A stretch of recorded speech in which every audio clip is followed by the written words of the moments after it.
माननीय सदस्य श्री श्रीकांत शिंदे जी। श्रीकांत शिंदे जी।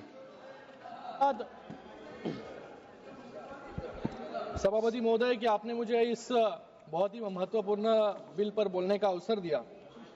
मैं मेरे पार्टी शिवसेना और हमारे नेता एकनाथ शिंदे जी की तरफ से इस बिल का पूरी तरीके से समर्थन करता हूं और आज एक ऐतिहासिक दिन है।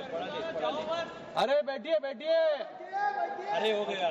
अरविंद सावंत जी बैठिए। आप please address to this chair please. आज सबसे बड़ा महत्वपूर्ण दिन है, उस पर भी आऊंगा। महत्वपूर्ण दिन है कि पहले 370, फिर ट्रिपल तलाक और आज सीए और आज गरीब मुस्लिम भाइयों के उद्धार के लिए ये वक्त का बिल इस सदन में लाया गया है। आज यहां पर कुछ साथी, अरे पुराने नहीं अभी भी हो सकते हो, उनको तो पहला प्रश्न मुझे पूछना है कि आज हरी जैकेट जो है बुधवार के लिए पहनी है या आज वक्त के लिए खास करके अरविंद सावंत जी ड्रेसअप करके आए थे। यहां पर मुझे उनका भाषण सुनते वक्त बहुत वेदना हुई, बहुत ही शॉकिंग था कि अरे वक्त पे ही बोल रहा हूं बाबा। इधर देखिए, इधर इधर सामने। मुझे इनसे आपसे बात कर रहा हूं सर, हमसे सामने देखिए। इनसे मुझे यूबीटी वालों से प्रश्न पूछना है। अपनी अंतरात्मा से इनको प्रश्न पूछना चाहिए कि बाला साहब आज होते तो ये क्या आज ये भाषण कर पाते यहां पर? आज इस सदन में एक बात साफ हो गई, ये यूबीटी वाले किसकी विचारधारा को मान रहे हैं और ये बिल का विरोध कर रहे हैं। इनके पास एक सुनहरा अवसर था अपनी गलतियों को सुधारने का, अपने इतिहास को संभालने का और विचारधारा को जिंदा रखने का, जिसके लिए कभी बाला साहब ठाकरे जी ने आंदोलन किया था। लेकिन अफसोस यूबीटी वालों ने उस विचारधारा को तो पहले ही बुलडोजर के तले जो है चुरोड़ मुरोड़ दिया है। बाला साहब की जो विचारधारा थी वो स्पष्ट थी, हिंदुत्व की रक्षा, देश की एकता और बाकी धर्मों के लोगों के लिए सम्मान। लेकिन आज अगर बाला साहब यहां होते तो यूबीटी का डिसेंट नोट यहां पर अगर पढ़ते तो उनके आत्मा को बहुत वेदना जो है होती। मैं यहां पर यूबीटी का एक डिसेंट नोट जो है लेकर आया हूं। इन्होंने यहां पर कहा है कि नॉन मुस्लिम मेंबर वक्फ बोर्ड में नहीं होने चाहिए और उसके ऊपर वो वकालत वहां पर कर रहे थे कि जो बाला साहब हमेशा हिंदुत्व के लिए लड़ रहे थे। मुझे लगा इनको सिर्फ हिंदुत्व से एलर्जी थी, लेकिन आज हिंदुओं से भी एलर्जी जो है यूपीटी को होने लग गई है आज। और एक डिसेंट नोट में उन्होंने पॉइंट कहा, protect and preserve the properties which are personal properties dedicated by various rulers, nawabs and zamindars. हम ऐसे ही नहीं कहते कि औरंगजेब के विचारधारा पे इन लोग चल रहे हैं, अफजल खान के विचारधारा पे चल रहे हैं, लेकिन अभी उनके प्रॉपर्टी को प्रोटेक्ट करने के लिए खुलेआम जो है पत्र लिखने का काम भी यूबीटी वालों ने किया है। और इन्होंने यहाँ पे अभी कहा वैंडलाइजेशन ऑफ द औरंगजेब टूम, मतलब कौन से विचारधारा पे जो है यहाँ पर चल रहे हैं। जो औरंगजेब आज महाराष्ट्र में आया छत्रपति शिवाजी महाराज जी को पकड़ने के लिए, छत्रपति संभाजी महाराज जी को हालाल करके जिन्होंने मारा, आज उनकी वकालत करने की नौबत जो है कांग्रेस के साथ खड़े होने के बाद इस यूबीटी वालों पे आया। इन्होंने कभी पत्र लिखा नहीं। जब पालघर में साधु हत्याकांड हुआ तभी इनके मुंह से कुछ भी निकला नहीं, तभी चुप बैठे थे। लेकिन आज औरंगजेब के बारे में बात निकली तो यहाँ पे इनको जो है तिलमिलाट जो है यहाँ पर हो रही है। सुनने का आदत डालो।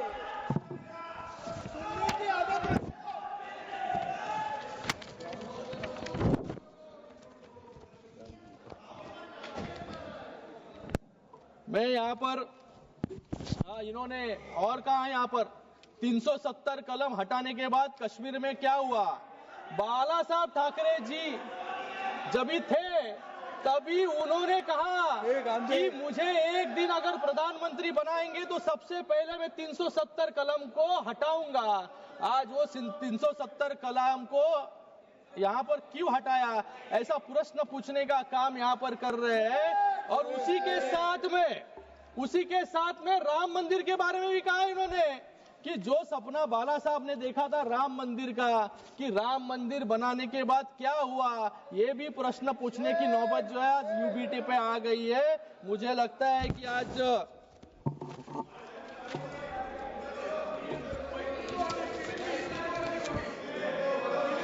यहाँ पर ये बिल जो है, ये बिल का नाम बदलकर unified Waqf management empowerment efficiency and development यानी उम्मीद रखा गया है।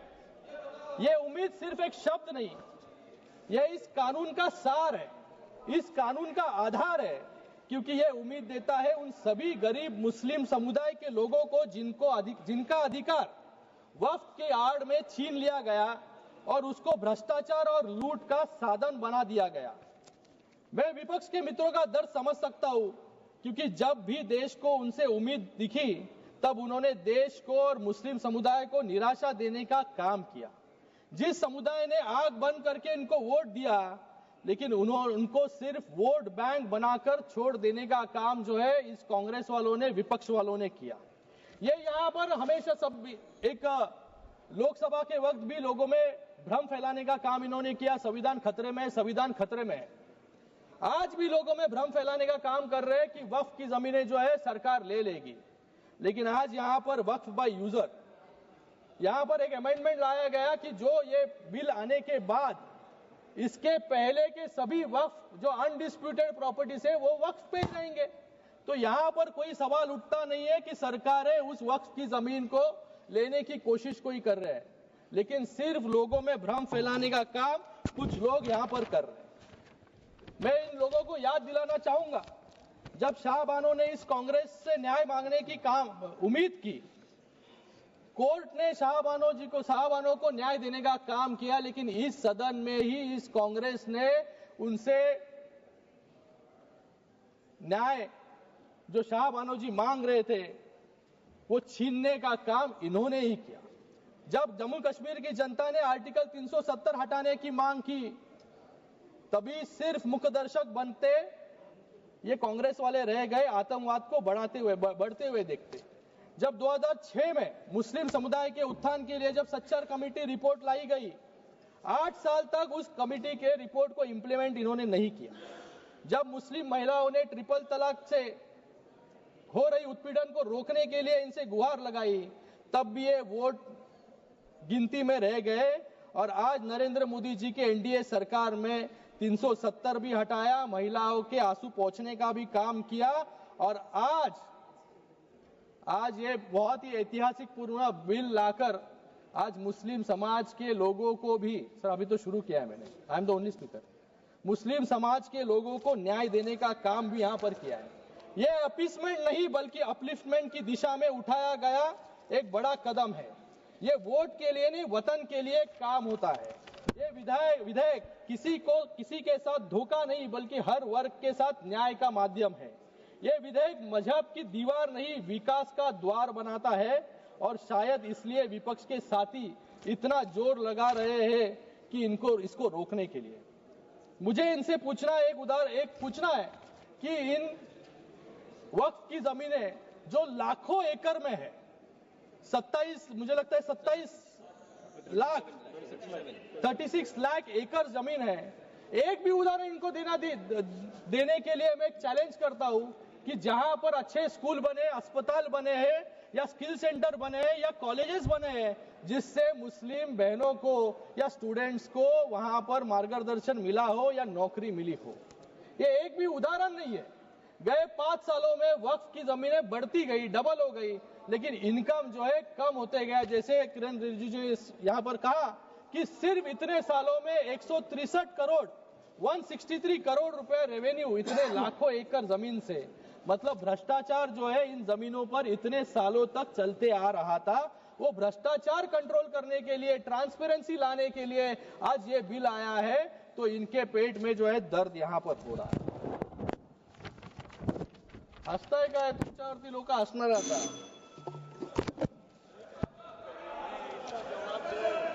आज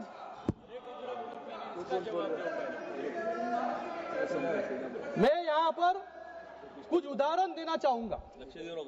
यहाँ पर इंडिया अलायंस के सभी साथी इसका विरोध कर रहे हैं, लेकिन आज इंडिया अलायंस का एक भी मुख्यमंत्री नहीं होगा जिन्होंने अपने कार्यकाल में वक्फ बोर्ड के भ्रष्टाचार पर इंक्वायरी नहीं की हो.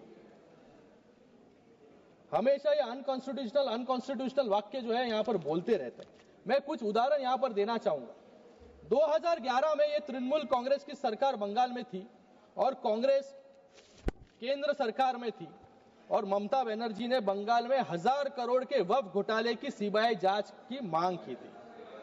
दिल्ली में 2019 में कांग्रेस ने आम आदमी पार्टी के खिलाफ मेमोरेंडम दिया था कि दिल्ली वक्फ बोर्ड में भ्रष्टाचार हो रहा है, जिसके अध्यक्ष आम आदमी पार्टी के विधायक अमनातुल्लाह खान जो जेल भेजे गए. उत्तर प्रदेश में भी समाजवादी पार्टी के शासन के दौरान अखिलेश यादव जी की सरकार में मंत्री रहे आजम खान ने वक्फ का मंत्री होते हुए, सही है ना भाई, सही है, बाहर आपसे तो बात किया मैंने, आपको पता है, वक्फ के मंत्री होते हुए खुल्लम खुल्ला लूट मचाई, सत्ता के संरक्षण में जबरन जमीनों को वक्फ संपत्ति घोषित करके अपनी निजी जागीर बनाने की कोशिश की. आज 50 से ज्यादा मामले उन पर दर्ज है और आज जेल में वो सलाखों के पीछे है. आप समाप्त कीजिए. कांग्रेस ने भी उनका विरोध किया था. ऐसा ही एक और उदाहरण सामने आया है दिल्ली में, जब कांग्रेस सरकार ने रातों रात 123 कीमती और प्राइम लोकेशन पर स्थित संपत्तियों को दिल्ली वक्फ बोर्ड को सौंप दिया इलेक्शन के पहले. और तेलंगाना में भी ऐसा ही उदाहरण है कि जहां पर तेलंगाना के चीफ मिनिस्टर ने यहां पर कहा सबसे पहला मैंने विरोध किया, लेकिन आज इसी तेलंगाना में सबसे ज्यादा लिटिगेशन है. 77,000 करोड़ से ज्यादा जमीन, 77,000 एकड़ से ज्यादा जमीन वक्फ के पास है, लेकिन सिर्फ 22,000 एकड़ जमीन विवाद मुक्त है. बाकी 55,000 जमीन जो है विवाद उसके ऊपर है, क्योंकि उन जमीनों पर गवर्नमेंट सरकारी संपत्तियां हैं और गवर्नमेंट के वास्तु जो है वहां पर बने हैं. केरल में भी ऐसे ही उदाहरण है.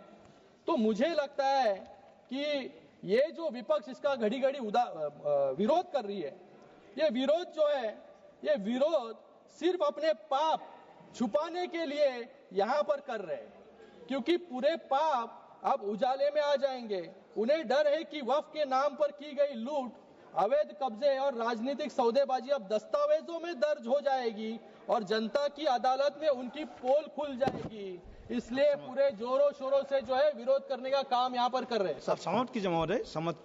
और भी बहुत यहाँ पर उदाहरण है सर.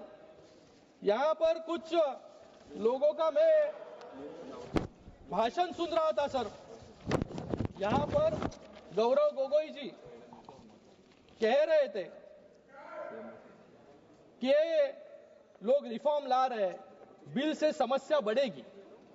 मैं कहता हूं यहाँ पर बिल से जरूर समस्या बढ़ेगी, लेकिन किसकी बढ़ेगी? जिन्होंने यहाँ पर लूट मचाया और भ्रष्टाचार किया, उनके लिए जो है यहाँ पर बिल से दिक्कतें जो है बढ़ने वाली है.